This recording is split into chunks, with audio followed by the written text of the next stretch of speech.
You're listening to the Meet the Farmers podcast with me, your host, Ben Eagle. Please remember to subscribe to the show wherever you are listening.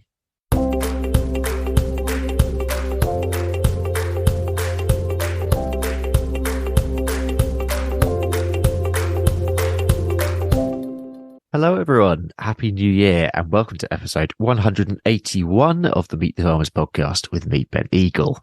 Now, as is traditional for this show, we're starting the year by focusing on the Oxford conferences. The Oxford Farming Conference this year was focused on the theme of farming a new future. And down the road at the Oxford Real Farming Conference, the aim was once again to bring people involved and interested in the agroecological food and farming movement together. My goodness, they both achieved what they set out to do, in my view. Both conferences had a really great buzz about them, and my only personal regret was once again trying to be in two places at the same time and not having enough capacity to see everything and speak to everyone. I know a few others who attempted it, and it certainly is an exhausting way of going about the conferences, but my goodness, yeah, two really inspiring conferences. And that said, I was keen to speak to people at each conference about similar things. Namely, I went with two big questions in mind. The first was, how can agriculture be used as a positive tool to tackle the biggest challenges of our time? And the second question I had was focused on supply chains. Namely, how can wider supply chains better serve both farmers and consumers?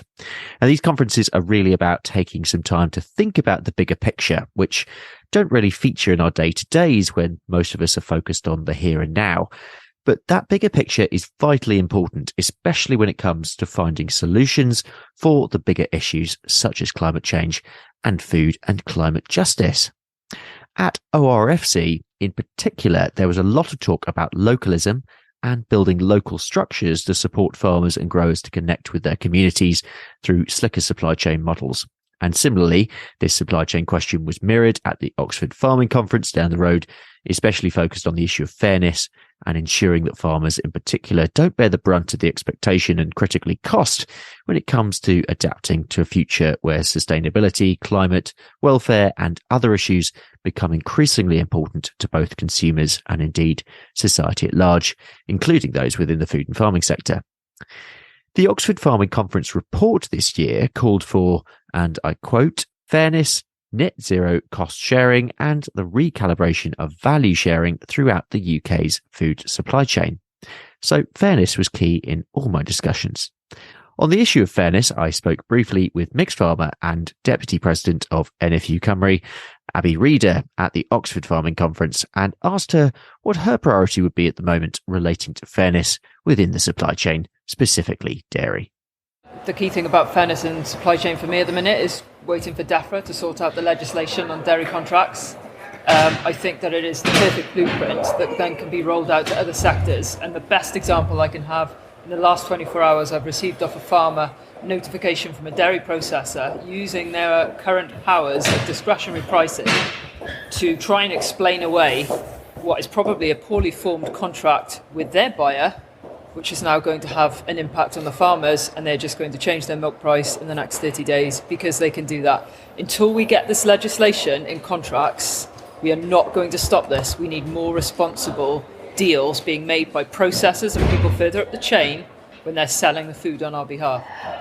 Up the road, there's been a lot of talk about localism and how localism can relate to a supply chain as it is at the moment.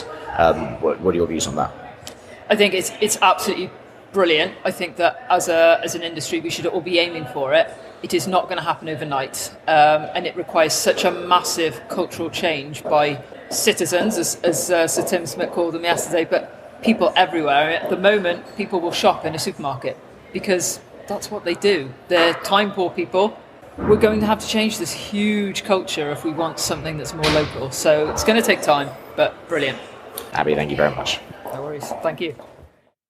For Paige Hunt, who works on the sustainability team at Sainsbury's, ensuring a sustainable supply chain needs to be part of a shared conversation with different parties within the system. From where we are at now, from a perspective of a UK retailer, one thing I can tell you is that we definitely cannot do it by ourselves.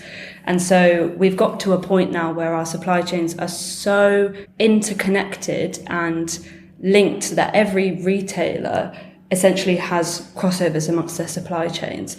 And so I think within the sustainable, regenerative food and farming space, it's not something that somebody can do by themselves. It very much needs to be pre-competitive, and for the big supermarkets to take a more collaborative approach, which is really exciting because it's something that's kind of been evolving and emerging in this last few years.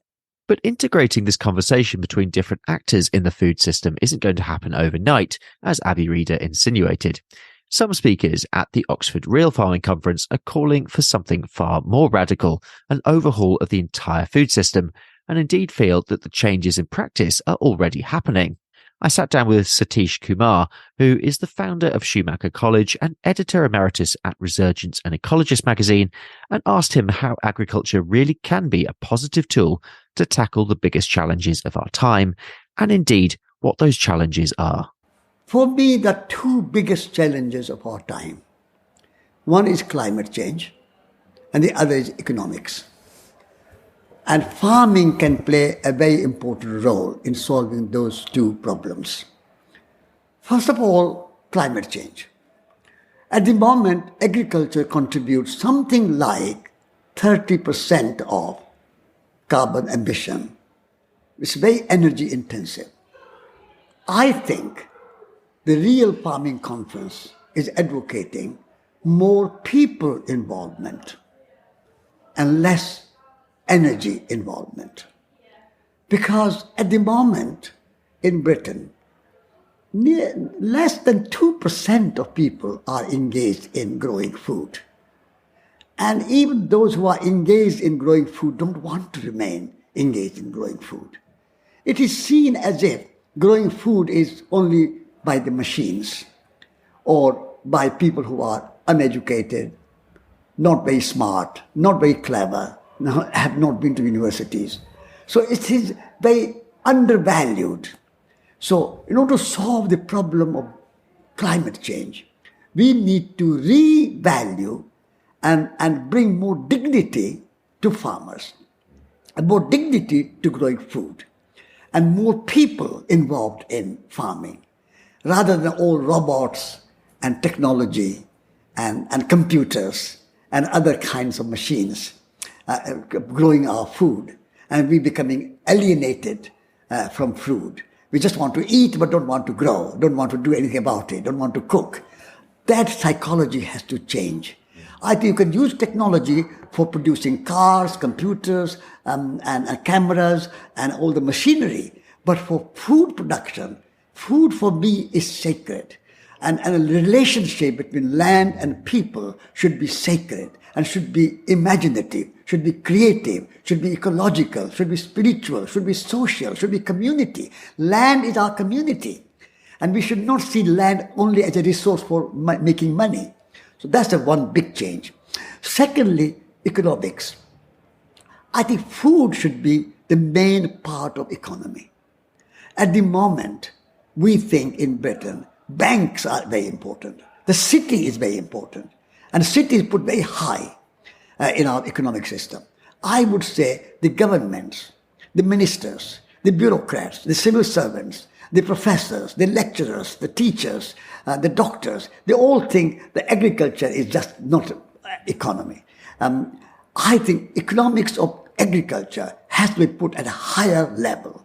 If you want a real good economy, it's the economy of land, economy of nature, economy of people, economy of food. That is more important than economy of computers and cars and a banking and a stock market and all that. That's a kind of fake economy for me. So if you want to solve the biggest problem of climate change and biggest problem of economic growth, then go back to land and food and agriculture. Satish Kumar. I also spoke to Vandana Shiva at ORFC. Vandana is a scholar, a trained physicist, a food sovereignty advocate, and environmental activist. I asked her what a healthy agricultural system really looks like. I got involved in agriculture as a result of two tragedies in India in 1984. The violence that erupted in Punjab and killed 15,000 people, and the killing of people in Bhopal when a pesticide factory. So I decided to study the Green Revolution. What was it? and found the roots of chemicals, found the roots of war chemicals in agriculture. And since then, I've just done ecological farming, what I call non-violent farming, farming that doesn't declare war against the earth, as well as monitored and researched the dominance system.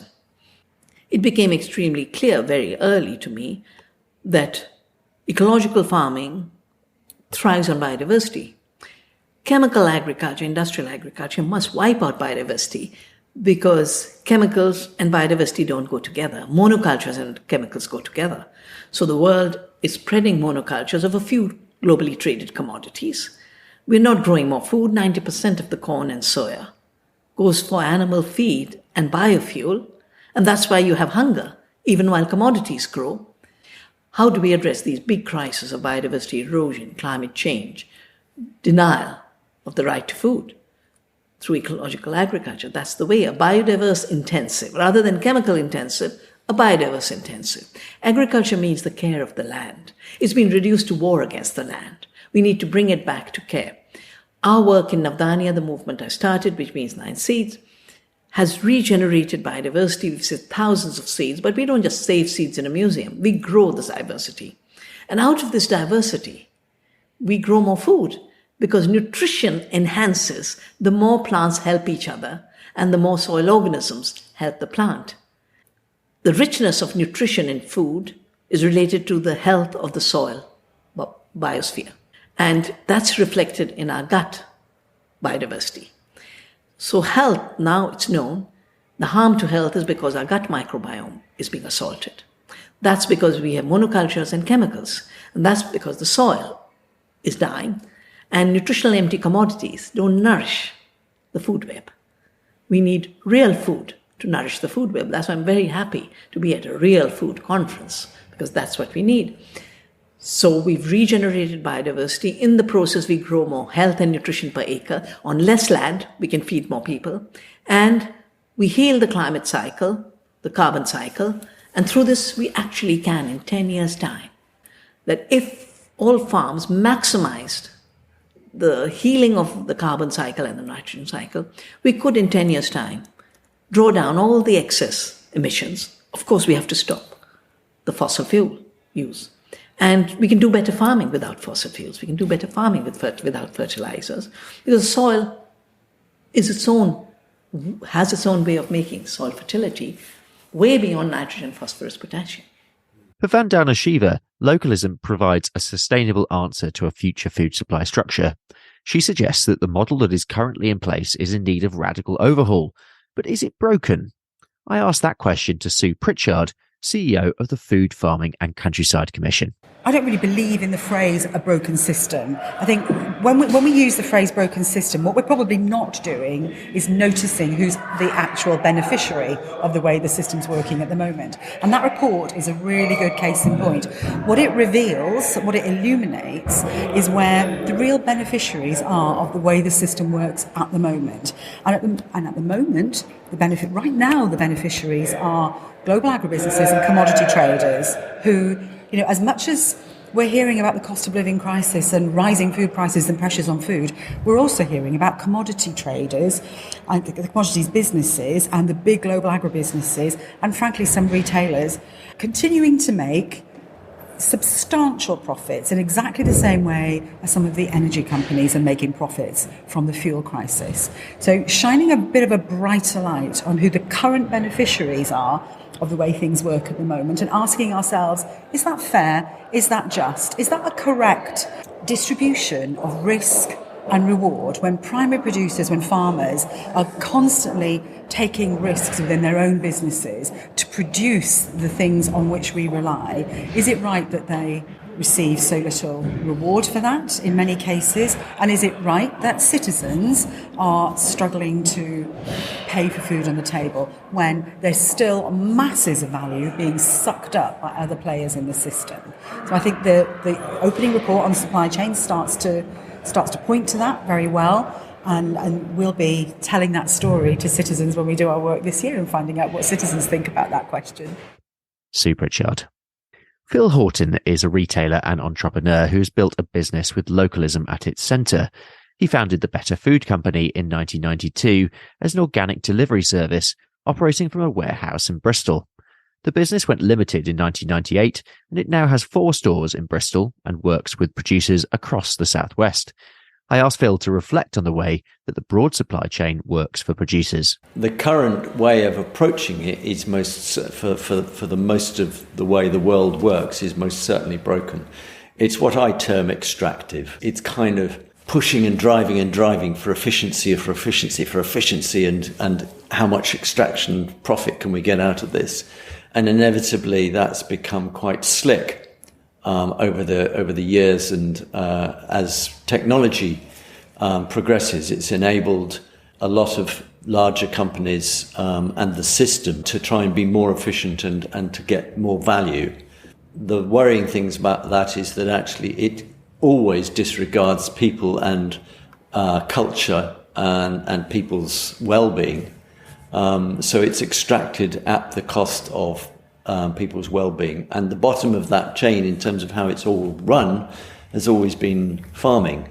It's been, we no longer have any muscle in farming in comparison with only whatever it was 25, 30 years ago. Things like the Milk Marketing Board, when that went, that made a big shift in farming, and it's never been any good since, really. So there's no protections, there's no kind of power to be able to say, no, we need this, and that's the way it's got to be. So, which is why I've been saying and advocating, we need to turn the pyramid on its head. In the session that you were part of yesterday at ORFC, which was radical retailers, what I'm getting onto is the idea of localism. And what you've built is a local network within the Southwest. First question on this, I suppose, is where for you does, and this is a key one, where does local end? Because you speak to anyone, local could mean the UK for some people. So what do we mean when we mean local? Well, I think it's got to be degrees for everybody depending on where you live. If you live in the outback of West Wales, then localism is going to have a very different thing to whether you're living in the heart of a dynamic, diverse agricultural community. And we are blessed in the Southwest with a lot of diversity of agriculture. So we do have a 5-mile and a 50-mile local kind of way of approaching it. I do want to make a division. It's really important. We are a general grocer, and we have a lot of commodity items from all over the world. We're not trying to or pretending to have any localism there. On that side, we just build good relationships with our distributors and suppliers and try and make sure that everything's working well. But we don't have much power in that market, if you like. The area where we can make a big difference is in direct relationship to all our farmers and growers and small producers, small processors, whether that's a soup company or whether it's a chicken farmer or whatever. Yeah, so I do make that division, and we work really hard on both a 5-mile and a 50-mile set of categories. Again, going back to the idea of local networks, and that's right the way through from direct retailing from farmers with farm shops through to supporting your local retailer, your local independent retailers. How many of those do we need? And also, using your business, for example, if you were to scale your model, not to a supermarket stage, but if you were to scale your model significantly, at what point, at what scale do you cease serving that purpose and cease serving the purpose of being local? You can only do it by decentralizing. So we have a mission to open 100 stores. That can only work if the heart of the business is a service model. So we are enabling all the satellite stores to operate as local independent stores. So they still come under one umbrella. They get support with marketing, support with finding products, etc., training, all of those things. But the key is making sure they feel they have the autonomy to maintain a real local sense of and connection with their community. And if I might just go back to the supermarkets, in a way, the supermarket model is kind of going to need to be dismantled. There is so much great opportunities for them to be, as big giant businesses, to do some of that, to start decentralizing, to start allowing a lot more local products into local stores, because that way you get that localized connection. And what the supermarket system has unfortunately done is it's disconnected us more and more and more from the reality of food production. It's packaged it more and more. It's convenience-sized it more and more. And the more you do that, the more we are not in relation to our food in a way that is so important for us if we're going to make it through this next big climate chapter. We were chatting a bit before we started recording, specifically about, I suppose, that big question of where we go from here, which I suppose is the best way to round this up. And again, farmers are practical people who like practical solutions, something that they can do now in order to actually move things forward. But here we're talking about big structural change. Yeah. And there's one thing about big structural change, it takes time. It can take a lot of time. And it takes a lot of action from a lot of different groups of people. Relating to action, what is for you? What is that next step? And I suppose that's with your hat as a retailer on, but perhaps as something you have worked through your career in all aspects of this world. So where for you is the next step? Not the overall vision, but the small step that we need to take in order to try and tackle that question. I suppose of again going back to the original question: how can wider supply chains better serve farmers? As a retailer, there's no doubt that we can put more work into it. So one of the things that's happened in this cost of living crisis is that you're so focused on trying to actually survive that you don't have time and energy and resources to look at the bigger picture as much. So we did an impact report in 2021 with a whole load of things that we said we can improve on those. And we just had to put those on the back burner until we kind of got to a point where I can now wake up in the morning and say, we've managed to get to break even again. We're on a slightly better track, hopefully. Now I can get that back out the box and say, right, what can we do? But it is really a responsibility as a business and as a food retailer to work with the whole community to make sure that people are being fed. There are too many food banks, all of these things. So never mind the actual supply chain side of it, the social responsibility of any business is going up for the survival. Think of it as coming out of the war. You know, we are back to that, really. Our war is now climate and food poverty and biodiversity.